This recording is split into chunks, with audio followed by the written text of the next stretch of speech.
Eviction हुआ, किस तरीके से आप इसको देखते हैं और साथ ही साथ कितना शॉकिंग रहा आपके लिए? एक्चुअली थोड़ा सा शॉकिंग था क्योंकि इस बार एविक्शन घर वालों के हाथ में दिया था, जनता के हाथ में नहीं दिया था और थोड़ा सा अनफेयर भी लगा। अगर जनता के हाथ में होता तो आई एम प्रीटी श्योर कि मैं शायद यहाँ पे नहीं होता अभी। सो घर वालों के साथ आप रह रहे थे, कौन सा ऐसा लगा कि अनफेयर किस तरीके से आपको लगा जिस तरीके से बिग बॉस ने खेला है? क्या वो बिग बॉस अनफेयर लगे या फिर घर वाले जितने कंटेस्टेंट है कौन सबसे ज़्यादा अनफेयर लगा आपको? मुझे ये डिसीजन थोड़ा सा अनफेयर लगा कि इस बार के एविक्शन घर वालों के हाथ में होंगे। सो जिस तरीके से स्टार्टिंग से ही देखा जा रहा था कि बिग बॉस खेलेंगे और बिग बॉस ने ऐसा खेला, क्या आपने ये एक्सपेक्ट किया था? बिल्कुल भी एक्सपेक्ट नहीं किया था, तो बहुत शॉकिंग था। क्योंकि मुझे ज़्यादा पता नहीं है बिग बॉस के पुराने सीजन्स के बारे में, बट शायद कभी ऐसा नहीं हुआ होगा, I am not really sure. But घर वालों के हाथ में एविक्शन अगर ऐसे ही होना होता तो फिर यार, तो मतलब ऑब्वियस ही बात है, अगर कुछ लोग जो ग्रुप बना के खेल रहे हैं वो जो इंडिविजुअल लोग हैं उनको टारगेट करके निकालेंगे पहले। जिस तरीके से वोटिंग हुई, किसका आपको लगा कि ये अनफेयर हुआ या फिर किसको आप समझ रहे थे कि वो दोस्त है और वो आपको ये नॉमिनेट कर दिए? मुझे सुम्बुल का थोड़ा शॉकिंग लगा था। सुम्बुल और मेरी काफ़ी अच्छी बॉन्डिंग थी, फिर किसी बात पे हमारी थोड़ी सी तू मैं हुई, बट मुझे लगा नहीं था कि वो नॉमिनेट करेगी। सौंदर्या का बहुत शॉकिंग था। कुछ चीज़ें जो सौंदर्या ने समझी नहीं उनकी वजह से उन्होंने नॉमिनेट किया। अर्चना का बहुत शॉकिंग था क्योंकि जब अर्चना दोबारा घर में वापस आई थी और प्रियंका, मैं और सौंदर्या उनको लाने के लिए थोड़ा लड़े थे, तो अर्चना ने उस टाइम पे बोला था कि मैं माता रानी की कसम खाती हूँ, मैं तुम तीनों को तो कभी नॉमिनेट नहीं करूँगी। तो वो थोड़ा सा शॉकिंग था, बट अर्चना से थोड़ा सा एक्सपेक्टेड भी था कि वो कभी भी पलट सकती है, कभी भी धोखा दे सकती है। जिस तरीके से प्रियंका के साथ बॉन्ड है उसको किस तरीके से आप एक्सप्लेन करना चाहेंगे? ऑडियंस को तो ये बॉन्ड काफ़ी ज़्यादा प्यारा लग रहा था, आप किस तरीके से ये बॉन्ड को एक्सप्लेन करना चाहेंगे? आई थिंक अगर आप लोग इन्जॉय कर रहे हो तो इन्जॉय करते रहो, किसी भी बॉन्ड को जस्टिफिकेशन देने की क्या ज़रूरत है या कोई नाम देने की क्या ज़रूरत है। 2 साल से हम तो जस्टिफाई करते आ रहे हैं कि हम दोस्त हैं, बहुत अच्छे दोस्त हैं, बट अभी सोच लो अपने आप जो भी सोचना है। लेकिन आपकी तरफ से तो दोस्ती दिखाई दे रही, लेकिन प्रियंका की तरफ से तो दोस्ती नहीं दिखाई the inside the big boss house, और लेकिन काफ़ी उन्होंने आपको परेशान भी किया दिखाई दे रहा था इनसाइड द बिग बॉस। ऐसा लग रहा था कि वो आपके ऊपर काफ़ी हावी रही है।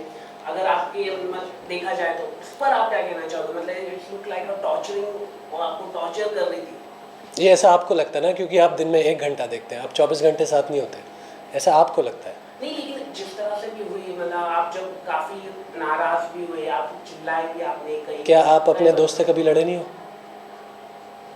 आप लड़े हो ना अपने दोस्त से? हर दोस्ती में, हर रिलेशनशिप में, इनफैक्ट माँ बेटे हो या माँ बेटी के रिलेशनशिप में लड़ाई झगड़े होते हैं, एक दूसरे को कुछ चीज़ें बोली जाती हैं, हर रिश्ते में होता है। उसका मतलब ये नहीं कि आप अगर आप बीमार पड़े हो और आपकी मॉम आपको बोल रही हैं कि बेटा आज आप रेस्ट करो, आप नहीं बाहर जाओगे, तो क्या वो डोमिनेशन है? क्या वो टॉर्चर है? वो केयर है। अगर आपके ही फ्रेंड साजिश सर, कि उन्होंने भी आपको कई बार बोला कि she doing over the board, आपके सामने खुद उन्होंने बोला, उस पर मतलब घर के लोग खुद कह रहे। मैं तो चलो 24 आवर्स में नहीं था, मैं तो सिर्फ 1 घंटे का एपिसोड देखता हूँ, लेकिन वो 24 आवर्स के अंदर जो साजिद हो, शिव हो, हर कोई जो घर के लोग हैं, अर्चना, वो भी कई सारे लोग बोलते थे कि she going over the board. अगर उन लोगों को हमारी दोस्ती इतनी समझ आती तो वो प्रियंका से डर के अपनी मंडली को पलटन नहीं बनाते और हम दोनों को टारगेट नहीं करते, क्योंकि उन लोगों को दिख रहा था कि हम दोनों एक दूसरे के कितने बड़े सपोर्टर्स हैं और एक दूसरे के लिए पिलर्स हैं। आप, मैं ना नहीं कह रहा हूँ, लेकिन जो मतलब आपको मतलब हर वक्त मतलब बोलते रहो एक्सप्लेनेशन। देखो क्या होता है, जिन लोगों की दोस्ती फ़ायदे के लिए होती है उन लोगों को दूसरों की दोस्ती समझ नहीं आएगी।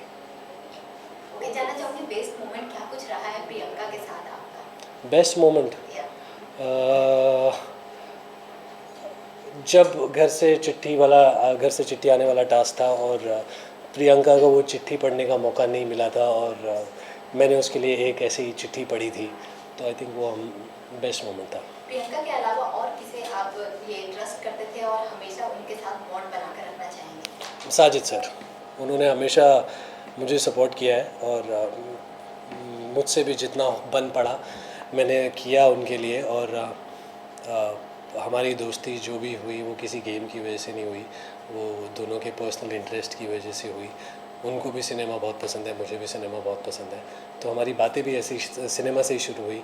एंड प्रियंका के अलावा सिर्फ साजिद सर हैं जिनके साथ मैं घर के बाहर भी दोस्ती रखना चाहूँगा। घर में सबसे ज़्यादा स्ट्रॉन्गेस्ट प्लेयर कौन लग रहा है? प्रियंका। प्रियंका के अलावा अगर बात की जाए तो उनके बाद कौन लग रहा है? मैं कैसे बोलूँ कि उसके अलावा कौन स्ट्रॉन्ग प्लेयर है? सब तो ग्रुप में खेल रहे हैं, ग्रुप में किसकी इंडिविजुअलिटी निकल के आएगी, किसकी पर्सनैलिटी निकल के आएगी? एक इंसान नहीं है घर में जो ग्रुप में नहीं खेल रहा। 6 लोगों की मंडली थी, उसमें से मैं और प्रियंका अलग थे, सौंदर्या, अर्चना वो लोग अलग थे, लेकिन हम दोनों को टारगेट करने के लिए वो भी मंडली में जाके मिल गए और पलटन बनाई। तो आप किसको स्ट्रॉन्ग बोलोगे? आपके एलिमिनेशन के बाद प्रियंका का क्या कुछ होगा टेक, या फिर किस तरीके से उनका गेम देखते हैं? कहीं ना कहीं वो वीक होते नजर आएगा या फिर और स्ट्रॉन्ग बन जाएगी? आपका क्या कुछ इसमें? मुझे लगता है कि अब प्रियंका बहुत और ज़्यादा स्ट्रॉन्ग होगी, क्योंकि वो अब घायल शेरनी बन गई है और पूरे घर को सर पे उठा लेगी और उसको पूरे घर वाले मिल के संभाल नहीं पाएंगे। क्योंकि आपकी जो मंडली की अगर हम बात करें, शिव ठाकरे हो या निमृत हो, निमृत कहीं ना कहीं क्या लग रहा है आपको, क्या ये गेम के लिए साजिद सर को, क्योंकि जहाँ पे उन्होंने आप कह रहे कि साजिद आपके दोस्त थे, लेकिन साजिद और निमृत का जो एक टास्क था जहाँ पर आप लगातार आपने इनको नॉमिनेट कहा भी कि निमृत इस तरह से गलत कर दी कि साजिद सर को रोके, लेकिन वो दोनों के प्लान था, वो अगर आप जानते हो भगवान का नाम लेके जो कुछ लिया था उन्होंने, वो सब प्लान था। तो कहीं ना कहीं निमृत हो, साजिद हो, जो मंडली है अपने बेनिफिट्स के लिए ही खेल रहे थे, लेकिन आप जाके वो उस प्लान के बारे में ऑब्वियसली मुझे नहीं पता था, और मुझे उस वक्त ऐसा लगा था कि साजिद सर एक्चुअली में जाना चाहते हैं उस टास्क के लिए और अपना स्टैंड लेना चाहते हैं, और वही एक रीज़न था कि उस टाइम पे मैं साजिद सर के लिए खड़ा हुआ था और मैंने बोला था कि साजिद सर को जाने दो। और इसी बात पे मैंने बोला था कि जिस इंसान के लिए आप हमेशा साजिद सर करते रहते हो, आप लो हो या खुश हो या कुछ हो, आपको साजिद सर चाहिए। तो जब एक वो इंसान आपसे बोल रहा है कि मुझे इस टास्क में इन्वॉल्व होना है, आप उस इंसान को रोक रहे हो, उसको गेम नहीं खेलने दे रहे हो उसका, तो उस वक्त मुझे लगा कि ये जो दोस्ती है कन्वीनियंस की दोस्ती है, फ़ायदे की दोस्ती है। अगर वो नहीं भी होता, अब अगर प्लान भी है तो भी शिव और निमृत की दोस्ती साजिद सर के साथ क्लियरली दिखती है कि ये फ़ायदे की दोस्ती है, क्योंकि निमृत पहले गौतम और शालीन वाले ग्रुप में थी जहाँ पे उन्हें सपोर्ट चाहिए था, आगे बढ़ना था। जब उनकी गौतम से अनबन हुई, जब सौंदर्या उस ग्रुप में आ गई, तो वो जाके शिव के साथ मिल गई, क्योंकि आई थिंक उनको कहीं ना कहीं पता है कि वो इंडिविजुअल नहीं खेल सकती हैं और उनको सपोर्ट के साथ ही आगे बढ़ना पड़ेगा। आपका एलिमिनेशन बहुत ही ज़्यादा शॉकिंग है आपके लिए, हमारे लिए और साथ ही साथ फैंस के लिए। जानना चाहूँगी आपकी जगह किसको आप एलिमिनेट देखना चाहते थे या फिर होना चाहिए, कौन डिजर्विंग था? Sumbul, Nimrit, MC stand, but क्योंकि वो एक ग्रुप का पार्ट है और पूरे ग्रुप ने मिलके हमें टारगेट किया है, तो इसलिए वो नॉमिनेशन में भी नहीं आए।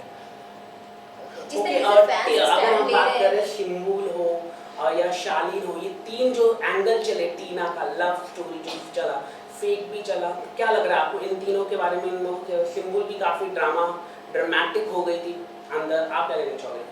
जब अर्चना को भी जब आउट हुई थी तो वहाँ पे भी वो चिल्लाना शुरू कर दिया, एंड साजिद सर भी काफ़ी प्रोवोक कर रहे थे कि निकलो, इसको मारो, निकल।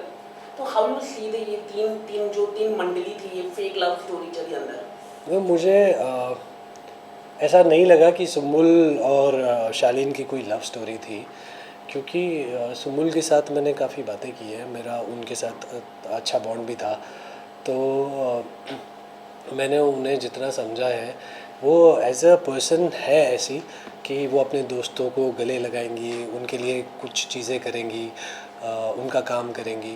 वो शायद कहीं ना कहीं लोगों को थोड़ा गलत लगा, और एक एपिसोड में सलमान सर ने भी आके बोला था कि मैंने सुम्बुल की पुरानी वीडियो देखी तो मुझे रियलाइज़ हुआ कि सुम्बुल ऐसी ही है, जिसको लोगों ने गलत लिया। तो ऐसा कोई लव एंगल था नहीं। जिस तरीके से ये पब्लिक जो है बिग बॉस की और आपकी जो फैंडम है वो ट्विटर पे ट्रेंड करवा रहे हैं कि नो अंकित नो बिग बॉस, इसको पर आप क्या कहते हो? इस पर नहीं, एक क्वेश्चन मेरा सवाल। ओके, इस पर आप क्या कुछ बोलना चाहेंगे? मुझे भी अभी कुछ देर पहले ही पता चला है कि कुछ ऐसा बड़ा ट्रेंड चल रहा है और कुछ 1 मिलियन से ज़्यादा ट्वीट्स हो Yeah. चुके हैं उस पर, which is overwhelming for me. और एक्चुअली में मेरे पास इतना प्यार जो मुझे मिल रहा है उसको बयां करने के लिए शब्द नहीं है, बट सिर्फ इतना ही बोलना चाहूँगा कि I am very grateful and very thankful for all the love and support. Okay, जो अर्चना है, अर्चना की अगर हम बात करें, क्या लगता है अर्चना जो हर जगह पे इतनी फाइट करती है, चिल्लाती है, लेकिन मुफट भी है, मतलब जो है सबके मुंह में बोलते हैं। जो नॉमिनेशन का भी अगर हम बात करें, हर बार नॉमिनेशन का सही ही जो होता है आंसर, मतलब जो देना रहता है प्रॉपरली, वो ही दे पाती वो, मतलब कभी गलत नहीं बोलती है, चाहे उसकी आपकी बात पसंद ना आए, चाहे आपकी उसका एटीट्यूड पसंद ना आए, ना उसकी आवाज़ पसंद आए, लेकिन जो आंसर देना होता है वो सही, उस पर आप क्या कहना चाहिए? क्योंकि वो गेम में इतनी इन्वॉल्व है और सिर्फ गेम के साथ ही लॉयल है, इसीलिए वो इतना सही जवाब दे पाती हैं। और बात ऐसा नहीं है कि वो हमेशा सही बोलती है, बहुत सारी चीज़ें हैं जो वो बहुत झूठ बोलती हैं। बहुत लोगों में झूठ बोल के लड़ाइयाँ भी लगवाती हैं और लड़ाई लगवा के वो निकल जाती हैं और इन्जॉय करती हैं। Okay, Okay, thank you. एक आखिरी सवाल, जो मंडली थी जो बार बार साजिद सर को, साजिद सर के लिए मतलब बार बार जो भी गलत नहीं होता है वो बोलते थे, देखो एक जो पर्सन है अर्चना ने ही मतलब आवाज़ उठाई थी कि हाँ ये मंडली है, ये क्या लगता है कि इतने क्यों दबे हुए थे बिग बॉस के जो कंटेस्टेंट, इतने क्यों दबे हुए थे कि साजिद के खिलाफ बोलना, मतलब क्या पहली बात तो ऐसा इंडस्ट्री की वजह से नहीं, क्या? पहली बात तो ऐसा नहीं है कि सिर्फ अर्चना ने आवाज़ उठाई थी, प्रियंका ने उन्हें बहुत हाँ, बार उसके बोला है, बाद प्रियंका ने उन्हें बहुत बार बोला है। हाँ। कुछ टाइम मैंने भी उन्हें जाके बोला है सर यहाँ पे आप गलत थे, इसमें मैं आपको सपोर्ट नहीं करता, दोस्ती अपनी जगह है। और अर्चना का जो कई बार क्या होता है वो बोलती सही है लेकिन उनकी लैंग्वेज ऐसी होती है ना, वो इतनी ख़राब हो जाती है और वो इतना गलत बोल जाती हैं जिसकी वजह से उनके सही मुद्दे भी गलत पड़ जाते हैं। तो फर्स्ट ऑफ ऑल जो यही बोलना था कि ऐसा नहीं है कि सिर्फ अर्चना ने साजिद सर को उनकी गलत चीज़ों के लिए गलत बोला है, बाकी लोगों ने भी बोला है। ओके, प्रियंका ट्रॉफी जीतने वाली है तो सबको पता ही है, लेकिन इसके अलावा दो कौन हो कंटेस्टेंट होने वाले हैं वो आप बता दीजिए। प्रियंका के अलावा कोई नहीं जीतने वाला। हाँ वो लेकिन टॉप 3 मतलब टॉप 3 में आई थिंक शिव और साजिद सर होंगे, क्योंकि वो ग्रुप का एक पार्ट है, तो एक दूसरे को सपोर्ट करके चलते रहेंगे आगे तक। Thank you, Thank you. Lovely topic. Thank you. Thank you sir. Ask him also if he's lovely talking. Oh, my God.